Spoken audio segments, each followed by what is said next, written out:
Viete, čo sa deje s placentou po pôrode? Placenta zabezpečuje výmenu látok, kyslíka a odpadových látok medzi telom matky a telom dieťatka. Pôrod placenty je viac menej nejakým spôsobom nebolestivý, mamička iba raz, dvakrát zatlačí a placenta sa po odlúčení porodí.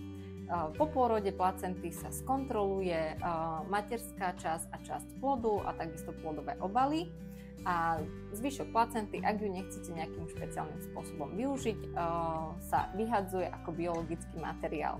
Čo ešte môžete s placentou urobiť je vziať si ju domov, zakopať ju pod nejaký strom a poďakovať jej za dar života. Môžete si z placenty a pupočníka urobiť odtlačok na nejaký papier ako pamiatku, alebo si môžete vziať kúsok pupočníka, ktorý si môžete dať do takého pekného srdiečka a po vyschnutí vám ostane takáto pamiatka, ak chcete zachovať nejaký balíček pre bábätko.